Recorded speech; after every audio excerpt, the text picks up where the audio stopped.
Okay, this is Knick Knack the Clown. Knick Knack is approximately 42 inches tall from his head to his feet.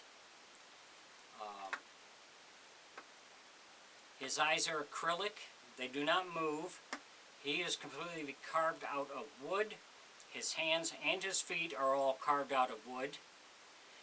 I use a ring lever.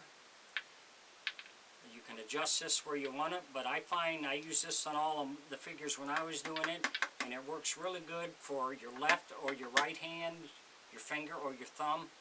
It works excellent because your string is coming straight down. It's not going off, pulling off to the side. If you ever have to make repairs on Knick Knack, you take the staples out of the back of the wig here.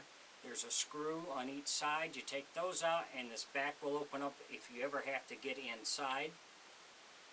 So if you're interested in Knick Knack, you can find him on my Facebook page or my YouTube page. Just look up my name, Daniel Cousino. And I have many figures listed on there, so if you see anything you're interested in, you can ask me, and if they're available, we can talk about it. Thanks for watching.